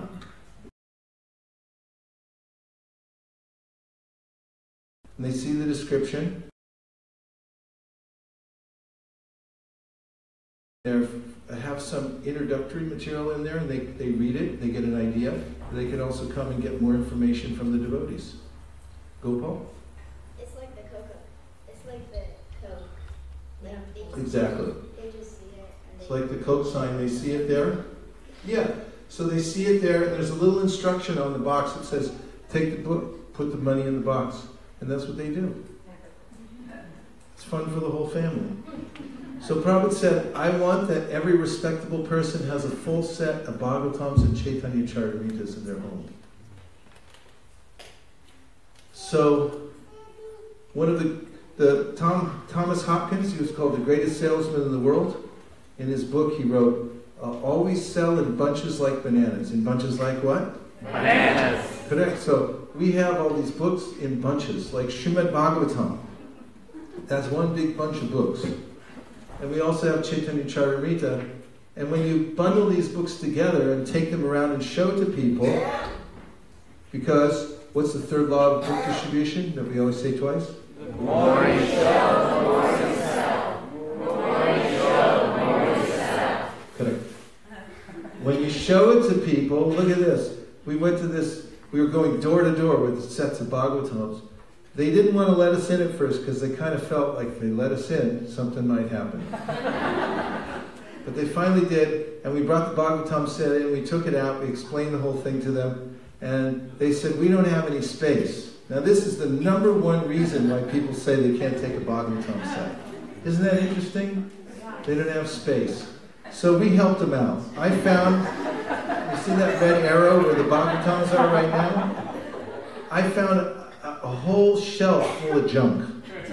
They were all books, and there were games, there was a hairbrush, and all kinds of stuff that nobody really even knew was there anymore. I said, what's this, what's that, what's that? Can you get rid of it? Yeah, sure, we can get rid of it. They got rid of it, and the Bhagavatam came in. And look how happy they look now. So when you show the Bhagavatam, now here's a man, this man is from Morocco. He's a Muslim. And Shraddha Devi Dasa, who you see there on the right, she was bringing Chaitanya Charitamritas around, door to door, and she showed this young man from Morocco, nice young Muslim man, the Sri Chaitanya Charitamrita, and guess where it is right now? It's sitting in his house, on his shelf. Man from Morocco. Why did he take that set of Chaitanya Charitamritas? Got to work with you. Now, what if she didn't take it? What if she just knocked on the door and she didn't have anything in her hand? What would have happened? Huh? Which law of book distribution was she violating? Number 2. That book. So you can't sell books you don't have. We've proved it in universities all over the world. One second. Okay, now we have, if you put together all the books and all the recordings and everything else you can think of, and you put it in one bookshelf, and you even offer the bookshelf, and you show it to people, what do you think they'll do? What do you think they'll do? Buy it. Who said buy it? Me. Where? But why would they buy it? Because it looks so awesome. And so what law of book distribution is that? The more you show, the more you sell. The more you show, Yeah, we made a deal with IKEA. We said, you give us these bookshelves for a certain price. But also, we got all the books together, we put them in a package, and we went and showed people, say, hey, look at this. And little Jiva's floating around the universe. You say, put this in your house. It'll make you happy. And they say, okay, I'll take it. How much is it? $1,001. No problem. I need one for my office. I want one for my son. They'll take it. You just have to package it together and show it. And the more you show, the more you sell. So Motel Gita, number is already outdated, and this thing's only a couple months old. It's getting up towards 500,000 Bhagavad Gitas sitting right now in motel rooms all over North America.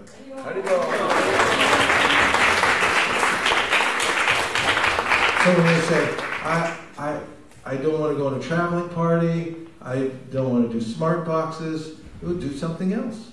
There are so many thousands of ways to show books to make them available to people. Mayapur Bihari Prabhu, one morning while we were chanting japa in the temple, he came up to me and said, sorry to bother you, but I got an idea.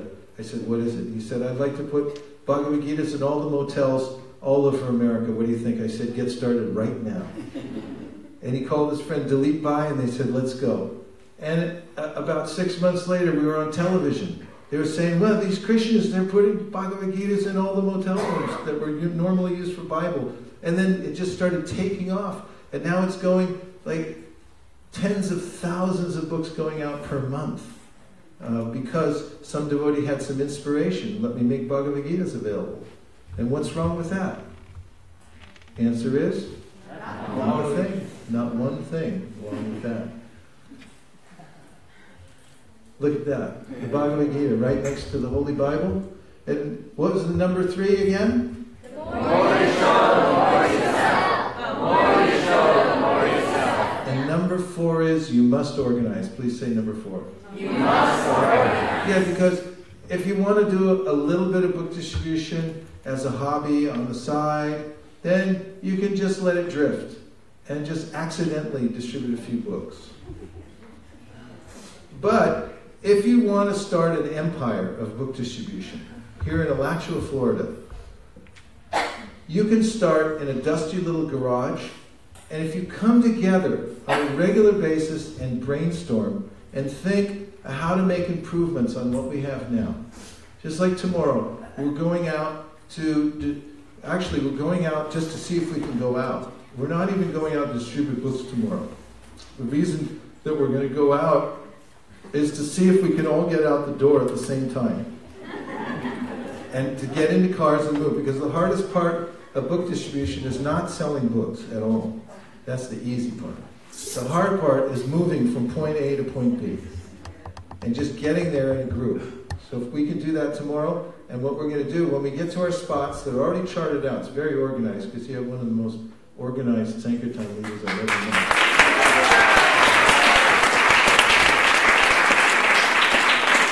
All you have to do is touch the pavement with your foot all together, and you're done for the day. You don't have to do anything else. Okay? Sound good? So, organization takes, and I was going to mention that tomorrow, we've already divided up into teams. We've divided up into leaders. We have devotees ready to drive everybody. We have the spots all chalked out. And we also have some that are going to be looking for room for improvement and writing it down. And then we'll make a list of all the places where we saw room for improvement. And every month we'll make at least 3 improvements. And everyone will see, just from 3 little improvements every month, the empire will start to grow. You'll see it manifest in front of your eyes. Just like a redwood tree popping out of the ground, and it starts to grow a little bit at a time until it becomes a mighty redwood. So that this Sankirtan program will be like that here also, through the power of organization, which is a miracle into itself. Because human beings are so smart that they can come together at any time they wish and decide to make things better. And all they have to do is look around and see which ways can we improve, and brainstorm together. And by making a list and then just following that list and making the improvements, everyone begins to see how the organization is improving. And there's an old adage in management that if the people in your organization see that things are getting better, they would like to do more than they're asked to do. If they see that things are staying the same, they do just what they have to do. And if they see that things are getting worse, they quit. So the impetus is to always make improvements. This is Prabhupada's mission for book distribution. Could somebody please read it? Go ahead, Gopal. With a view towards achieving aforementioned purposes to publish and distribute periodicals, magazines, books, and other writings. So this was the 7th purpose of ISKCON. He listed other initiatives. And at the end he said, in order to achieve all these initiatives, we would distribute books, publish books, literature, periodicals, and make them available all over the world. So this is part of his organization. And I talk extensively about this and how he organized it in my book called Our Family Business. If you do a simple thing like this and you write down in your calendar the dates, for instance, tomorrow a large group of us will go out together for what we call a monthly Sankirtan festival. A lot of devotees each working together in a very fun environment where everyone gets to be together for a few hours and go out and experience what it's like to cross the threshold of the temple, that thrill that takes place in your chest when you go, I don't know what's going to happen, and I'm going to go out anyway. I'm going to catch a Jaladuta and just see what I can do for the Krishna consciousness movement by going out into the great unknown known as the public. And if you write down these things, you mark it, you say, 3 months ahead of time, a year ahead of time. These are the dates when we're all going to do this together. You'll notice a marked increase in your production of book distribution, just by a lot of devotees each doing a little bit on a consistent basis. So at that point, goals are potent. Everyone say goals are potent. Goals are potent. When you set a goal, then what happens is there's a magical switch that is flipped and the energy begins to flow into your life. So if you make a goal and you commit to it, then you might feel a little bit of nervousness because you think, how can I make this goal? And then what might you say? How can I do? How can I do? How can I do? And Lord Chaitanya will answer you and he'll give you the wherewithal to make your goal. So in North America, starting in 2012, the GBCs and temple presidents came together in Dallas. Tamahar Prabhu was there, and it was a glorious day. Remember Tamahar Prabhu? Yes. The GBC we talked together, and then we got together with all the temple presidents. The sun was coming through the windows. We brought up this point that let's work North America as one team, and we'll all work together, and we'll share ideas, and we'll set a goal, a team goal for the whole North America. In the first year, it was 20%, and we smashed it the first year. Second year was 20%. We smashed it again. Next year was 10%. Smash. Next year after that, 10%. Smash. Next year after that, 10%. Smash. Did you know that we grew? We were at $700,000 to the BBT at that time. And last year we gave over $2 million to the BBT. So thank you. How did that happen? By organization, by sharing some information, by a little bit of teamwork. And that can happen in any community. You might think we're working to capacity, but no, there's unlimited capacity. Even in a mundane organization, they come and they milk the capacity out of the organization just by coming and brainstorming together. Humans are smart, and when you put them together and they talk and they bring all their ideas to the board, to the group, you get ways and means by which you can expand unlimitedly, just like these other companies. And this can be done here in Alachua. You'll see. This is our first book room. We started very humble beginnings in this kind of Silicon Valley. We just had about 3 devotees going on book distribution. We were living in a little house. The deities were in a tiny house. And then we moved to a storefront. And then when we had to move, we didn't have any place to put our books. So we said, let's get a locker. But one of the families there said, no, we'd like to keep in our house, and we'll dispense them to all the devotees. So that house became Sankirtan Central. This is the great Vaisesika Shekhar on the left. Unfortunately, he suddenly left his body right after he got initiated a few years ago. But his whole family took up the service in their own home of taking care of all the books, ordering the books. The children would to keep the scores of how many books were going out to and he was a PhD in biology. He lived in an upscale neighborhood. And all day long, people were driving up to his house with their trunks open. They were wondering what the good doctor was doing out of his house. Little did they know that this was a great revolution at hand. It started in a small, humble way in a tiny little dusty garage. And now, at that time, if we did a couple hundred books in a month, we celebrated. We thought it was just the most wonderful thing. And now the devotees there have such capacity through organization. Some months they're distributing 25,000, 30,000 books in one month. One little community, one tiny little community where everyone works, everyone has food. Last year, that little community where there's only one devotee who actually lives in the temple. Everyone else lives outside. They gave almost $420,000 to the BBT. I don't know how we did it, except for following these basic principles that I'm telling you about now.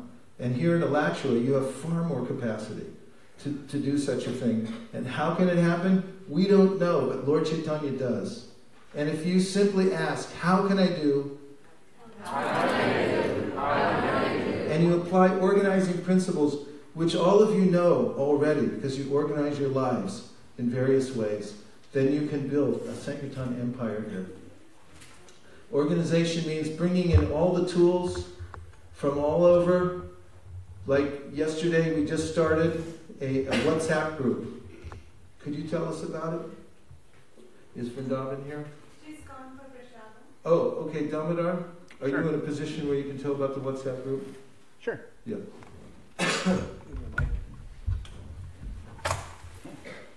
So we have a, I don't know if you all have smartphones. I think we still have to get some loaners out to some people.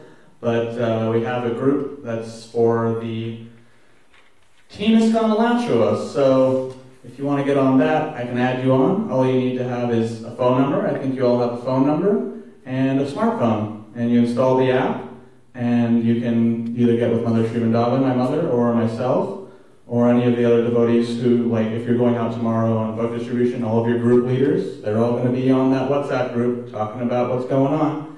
And what else? Good News Action Broadcasts. Vaisesika Prabhu, you can tell about that, right? This is called the GNAB, Good News Action Broadcast. Nothing inspires devotees more than hearing good news. And when you're on WhatsApp and you're out in the field, and you'll see this tomorrow, whenever anything good happens, like you make it to your spot, you're able to touch the pavement.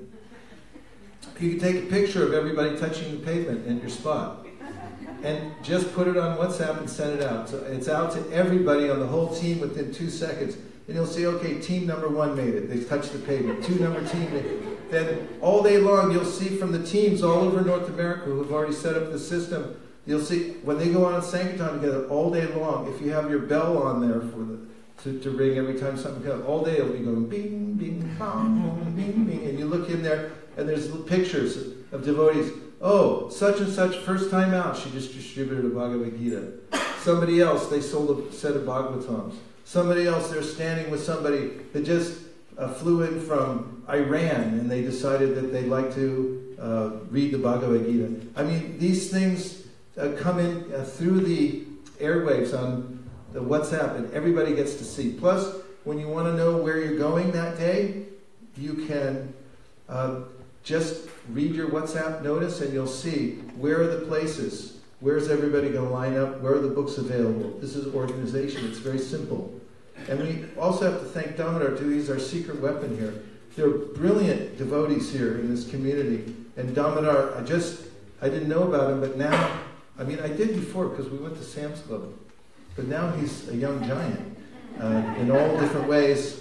And he just came forward yesterday and said, yes, I'll do this, yes, I'll do that. And leaders emerge when you start building this program, this big team program that can help exponentially increase your capacity. And here's one of them. Give him a big hand.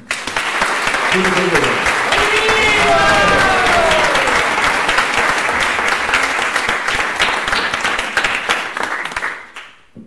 So, I have many more things to say, but we have a little bit more time tonight, but we have more time tomorrow when we're going to do some actual training. And tomorrow what I'm going to teach you is how to sell a Bhagavad Gita on its own merit. And I guarantee this process. I guarantee it so much that I promise you tomorrow, after you learn the system of how to sell a Bhagavad Gita on its own merit, that you can sell a Bhagavad Gita anywhere, to anyone, at any time. Or your money back from tomorrow's seminar.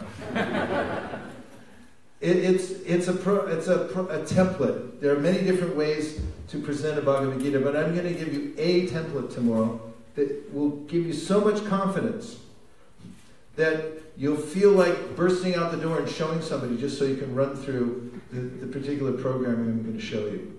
Not only that, I'm going to give you a card that has, at a glance, that has everything I tell you, and it tells you in order how to do it. And if you want a little secret, when you meet people tomorrow, tell them you're a beginner, it's your first time out. If you decide to meet anybody. It's no requirement, except touching the pavement. But tomorrow or any other day, you meet somebody and you would like to show them a Bhagavad Gita, you could say, I'm a beginner, I'm just learning how to do this. Please don't mind if I read from this card. And what happens is people say, oh, okay, you go ahead and try. Yeah, I'll help you out if you slow down or anything like that. and they'll feel very happy to assist you and also to take a Bhagavad Gita with you. So feel free to use the card in any way that you like. So we talked about our legacy. We talked about the 4 laws of book distribution. And now I'm going to take a few reflections, but I also just want to mention briefly about the monthly Sankirtan Festival. Everyone say. Monthly Sankirtan Festival. This is going on all over the world right now. Devotees in Europe, devotees many places all over North America, devotees in India are enacting the monthly Sankirtan Festival. And what it is the most fun you can possibly have in a few hours in one day. I guarantee you can't have any more fun than going on the monthly Sankirtan Festival. Right, Omkar? Thanks, Omkar. You go out together. It's a little exhilarating because you're going out in the great unknown into the public. You're not sure what's going to happen, but you have all your friends around you. You also don't have any expectation to perform. You're just going out because it's the right thing to do, and because by going out you know it's high sadhana and you're going to feel that you're advancing in Krishna consciousness, and then you just depend on the association and you depend on Lord Chaitanya's mercy. And once a month you can organize a time when everybody in the whole community, including the dogs can go out too, because we have one devotee who has some really nice dogs. They're very highly spiritual. One of them, who's passed away into the spiritual world, maybe, was named Yogi. And this devotee made a special custom-made backpack for Yogi to display the books. And she'd strap it on him and take Yogi out and walk him around. And people would come up and go, "Hey, where'd you get that dog? What's that dog's name?" Say, "Yogi." He said, "What are those books?" "Books on yoga." They couldn't resist that. Yogi passed away with the holy name, with Radhakund water streaming down her head. Great soul. Everybody can distribute books. And if dogs can do it, we can too. So, the monthly Sankirtan Festival, everybody can go out. Kids are great at Sankirtan. We have a program at ISV. 150 kids go out for Sankirtan on a regular basis, every weekend. And devotees feel very happy to be with the kids out on Sankirtan. So we'll talk about that a little bit more tomorrow, but right now, I'll just take a few reflections from what we talked about tonight. Yes. Who has the microphone? Gopal, you're good. He's one of our leaders here for the Sankirtan party. You said that books, Lord Chaitanya will, anyone who's carrying the books. Yes, and if you want to test that out, just get some books tonight. And when you go to the store, you go anywhere else, take books with you. And just carry them in your pocket. Don't go without something, and you'll see that the opportunity will arise. Thank you. Very good point. Yes. Hare Krishna. You mentioned how fortunate we are to have so many books, and I'm currently reading a book by one Armenian devotee about the difficulties they had in, preaching in the Soviet Union at the time, and it's just amazing. I mean, they went through so much, and it wasn't like it was hundreds of years ago. It was just recently in the 80s. And how fortunate we are. We don't have to do anything like that. They were thrown into prison, so many things, tortured. And I have just books just sitting around in my house, no problem. So yeah, so it's very inspiring to think, I can just buy this. Yeah, we can't take it for granted. I was just in Washington, D.C., and we went down on our last day and we visited the several documents. One was the Magna Carta. And then after that, you have the Constitution of the United States and the Bill of Rights. And we looked at all these documents and we thought how, at the time, the people who put these together were feeling the tyranny of a government over them. And they wanted freedom of speech. They wanted freedom of assembly. They wanted freedom of religion. And they wanted freedom of, what's the fourth one? Expression. Assembly. Assembly. And these things can be challenged at any time. Governments can change, right? Sorry, I wrecked the whole thing. Anyway, governments can change, atmospheres can change, anything can happen. And we can't take for granted that we have freedom of speech. Take advantage of what we have. You're still in a free country. And you can go practically anywhere and just distribute this spiritual knowledge. Pran, Govinda Prabhu. It's so effective, the first law of book distribution, that one should have a strong sadhana. And even my son, we work together in the shop, and he noticed that people, sometimes they think I'm his elder brother instead of father, due to the sadhana.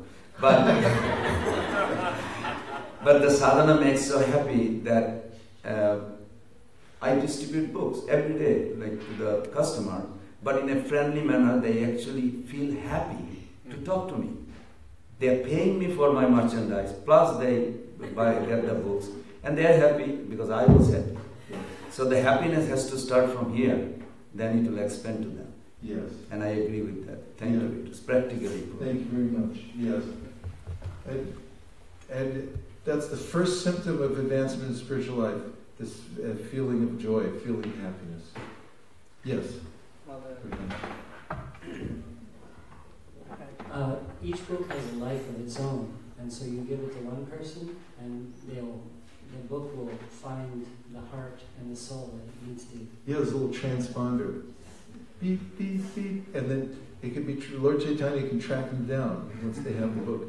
So, yes, I wrote in the book, Mitra Sena Prabhu was out distributing books at the Golden Gate Bridge, and he met a man who just wanted to see if he could get a book for free or very cheaply from a Hare Krishna devotee. What was his name? No. Hector. His name was Hector. How many people here named Hector? How many people in Florida called Hector? How many people in America called Hector? It's a name that was not popular in San Francisco. But anyway, he met Hector. Hector won. And so Hector said, sure, I'll give you a donation, but first put my name in the book. So Mitra took the book back, and he wrote, to Hector from Mitra. He handed him the book, said, here's $1, thanks. It was a big book. And he walked away feeling, I just got over it on Hare Krishna.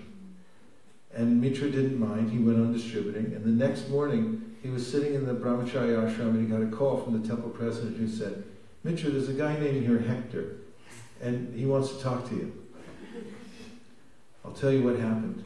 Hector I took the book, and he set it down in a shop in Chinatown, about 20 miles away from the bridge. And he just left it in the window. And another guy named Hector came walking by. He just happened to be searching for spiritual life, and he saw this book kind of leaning in the corner of the window. It wasn't for sale, and he picked it up, and he opened the book, said, to Hector from Mitra. And he said, who's Mitra? I got to find him. And he found the number of the temple, and he called. That's why he said, I want to meet Mitra. And Mitra said he met Hector, but he didn't think it was anything that much unusual, because he said there were so many miracles like that happening all the time in book distribution that he thought this is fairly commonplace, these kinds of things that happen. What else? Yes, go Paul. I'm surprised by the third law of book distribution. Like, the more you share, the more you sell. Yes. Like how they came up with this smart box, smart table. Yes. And like how people would get it when you just show them. That's right. And I think it's nice for the kids team to come together and brainstorm and come up with ideas to spread book distribution. Because kids rock. Right? Everybody say, Haribo! Yeah, the kids, nowadays, the kids that are at ISV, they started going out in book distribution when they were 0 years old. They were in the womb still, and then they come out and they're in the baby carriage going around with the parents. And they grow up going out on Sankirtan, and now some of them are 13, 14 years old. And one of our devotees at the Sunday program recently was, they saw a group of kids in the corner, and she went over to kind of listen in what they're talking about, and they're having their own Sankirtan meeting over there. And they were talking about, maybe we should take Gauri Thai deities with us, and we go door to door, because we did that at one time. We took Gauri Thai along with, and they said we should bring that back. And they had some other ideas. And when we meet with the Greater Assembly, the kids come in and they've developed compassion. One of the points they made several years ago, when one of the kids said, why don't you talk to more Americans? We got to reach these Western people to make sure everybody gets books. And there's ways in which they also learn things. They go out on book distribution with their parents, with very expert guidance. And one of our leaders in the kids' Sankirtan told us about how when they were going door to door the first time with a group of kids, they came to a door and the person closed the door really quickly. And the kids were crestfallen. So they all went to the local playground. They sat together in a circle and they talked about what it's like to be, what happens when you're rejected and what it means. And the kids were able to assimilate it. Some people never get that. They live in fear their whole life of rejection. But these kids are actually getting the most valuable education to go out and spread Lord Chaitanya's movement. And they're finding out things that will be so valuable in life. They see how people live. They're living learning different phrases in different languages. They're learning to interact with people from different cultures and feel comfortable with explaining Krishna consciousness to people. And this all happens by organizing the whole community so that everybody gets the chance to go out and see what it's like to go out into the great unknown, to catch the Jaladuta in front of the temple and drive into another neighborhood and just try to do the best that you can to show somebody the Bhagavad Gita. Give them some prasadam and teach them how to chant Hare Krishna. Just be a friend. A couple more. Yes, Dani.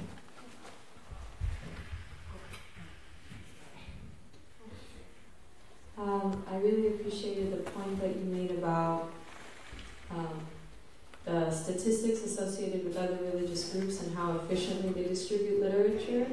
I thought that would be an inspiration for us to see other religious groups and be inspired by them. And then that way when we encounter people from other religious groups for preaching, we're actually more compassionate preachers because we can admire them.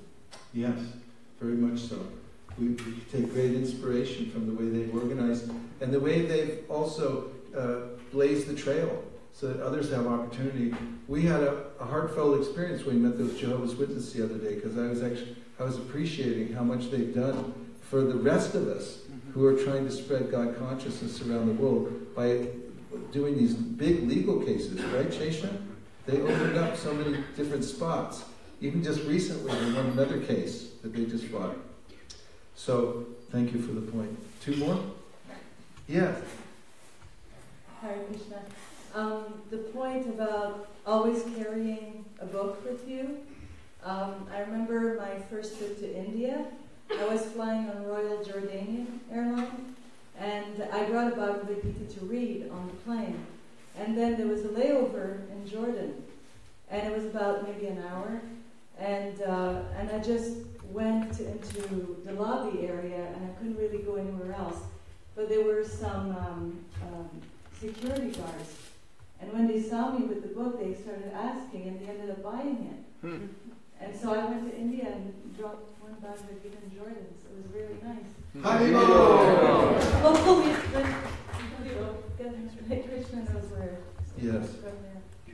Ratatvat Swami, everywhere he goes, he takes stacks of perfection of yogas, and he passes them out as he travels around at the airports everywhere else.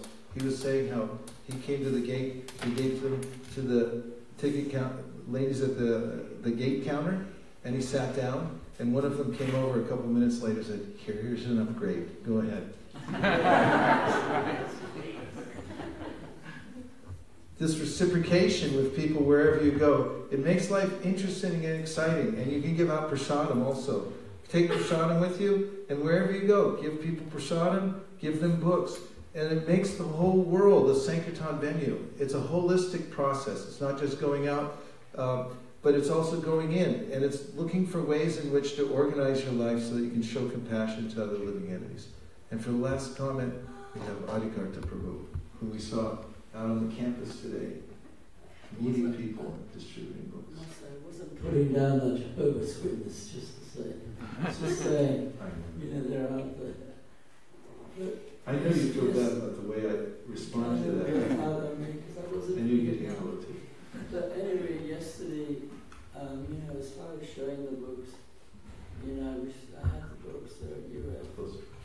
And it's very nice. 2 times, young girls, they saw the books, they stood by the books, and they just loved the books.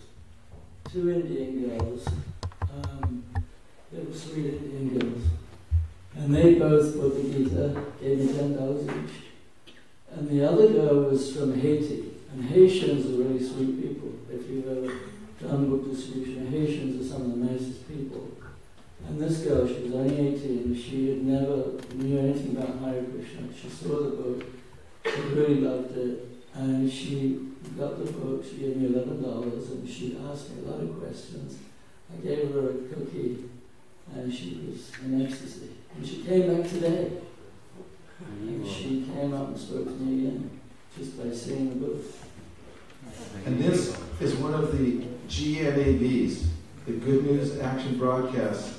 There are a lot of other kind of broadcasts going on in social media nowadays, and if you feast on those, you'll feel weak and uninspired. But if you create Good News Action Broadcasts and you read Good News Action Broadcasts, you'll feel the great joy of being part of a movement that's spreading all over the world, one person at a time, and that's how we do it. So now we're going to sing one last song. Yes.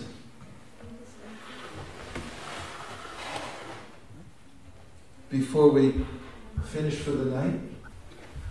I just want to really thank you for, you have been such a great inspiration for book distribution across ISKCON, and also you have been such a great inspiration for Mortal Gita project, and it's nice how much you make book distribution fun. You're like Prabhupada's enthusiasm and fun potency personified. Thank you so much.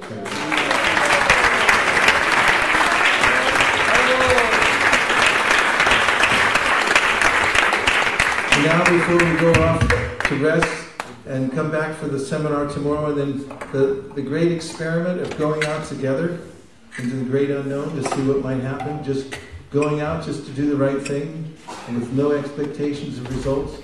We're going to pray to the 6 Goswamis of Vrindavan by singing the Shad Goswami Ashtakam. Thank you very much, everybody, and look forward to seeing you tomorrow for the second part, starting at 8 a.m. And we'll have a practical demonstration tomorrow. I'm going to teach you hands-on how to sell a Bhagavad Gita on its own merit. And once you know that, you'll feel fully empowered to go anywhere at any time. And then we're going to have a little prasadam. We have the cars already warmed up. And all you have to do is hop in and go to your spot and touch the pavement, then you're done for the day. Nothing more needed after that. Anything else that is completely extra. Then we're going to come back here.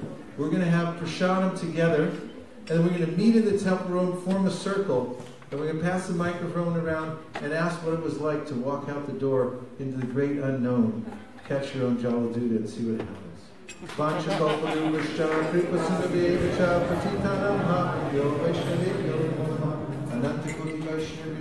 Jai! Nachari Armarman, Nachari Armarman, Nachari Armarman, Nachari Armarman, hey! Nachari Armarman, Nachari Armarman, Nachari Armarman, Nachari Armarman.